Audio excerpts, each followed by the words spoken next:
In the town of Umberwick, where every street lamp burned green at night, there lived a boy named Rowan who had no shadow.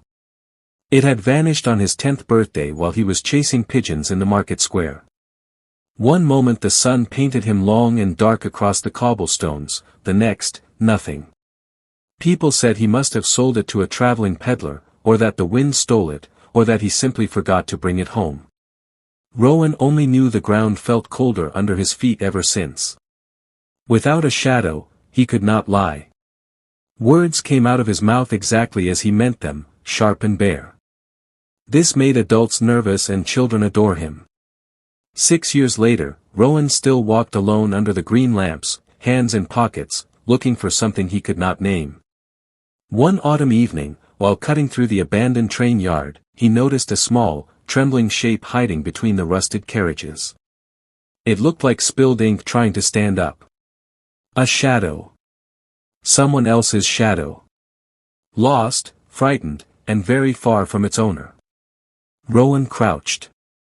"Are you all right?"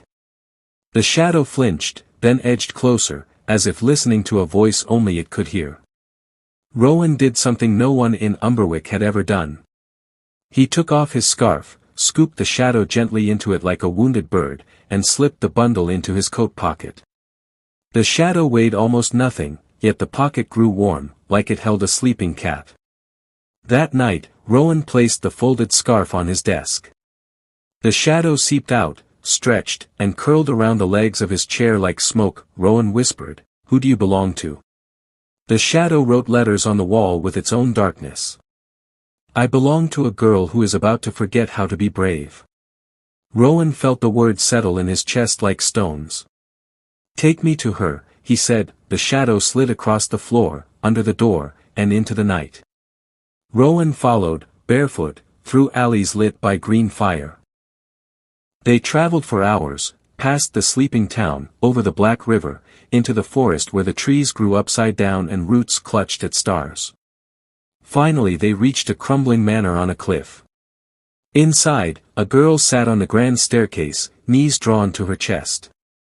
She wore a silver crown too heavy for her head.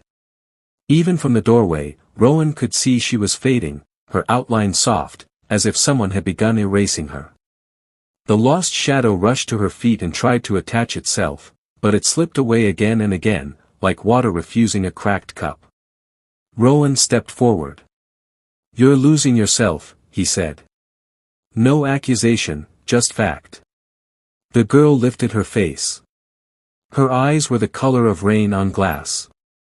"I'm supposed to be queen tomorrow," she said, voice thin. "But I'm terrified. Everyone expects me to be fearless.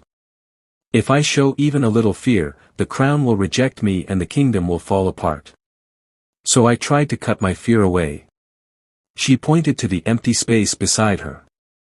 "I cut off my shadow. I thought fear lived there." Rowan looked at the trembling shadow clinging to his ankle. "Fear doesn't live in shadows," he said. "It lives in people. Shadows only carry it for us, the way pockets carry coins." The girl began to cry without sound. Each tear made her fade a little more.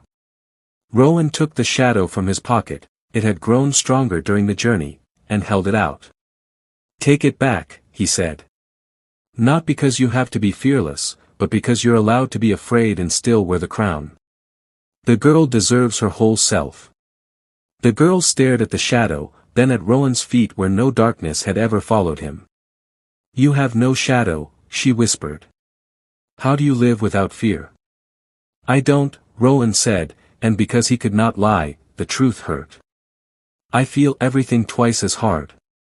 But I decided a long time ago that being honest is braver than being fearless." He placed the shadow gently on the floor between them. The shadow hesitated, then flowed toward the girl. This time it stuck, slipping under her shoes, climbing her legs, wrapping around her like a long-lost cloak. Color returned to her cheeks. The crown on her head suddenly looked lighter. She stood. For the first time, she cast a shadow of her own. "Thank you," she said. Rowan smiled, small and tired. "Keep it safe." He turned to leave. "Wait," the girl called. She reached down, pinched a tiny thread of her newly returned shadow, and tugged. A sliver came free, thin as spider silk, dark as midnight. She walked to Rowan and pressed it into his hand. "Now you won't walk alone." Rowan looked down.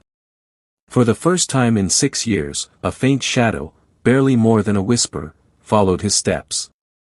It was enough. When Rowan returned to Umberwick, the green lamp seemed a little warmer. People noticed he now had the ghost of a shadow, and they stopped crossing the street when he passed. Years later, travelers told stories of a young queen who ruled with kindness and trembling hands, and of a quiet boy in a greenlit town who carried everyone's fear in his pocket so they could be brave. And on certain evenings, if you walk through Umberwick when the lamps first flicker on, you might see a boy and his almost shadow waving at a faraway cliff where a silver-crowned girl waves back. They never needed words. Shadows, after all, speak louder than lies. The end.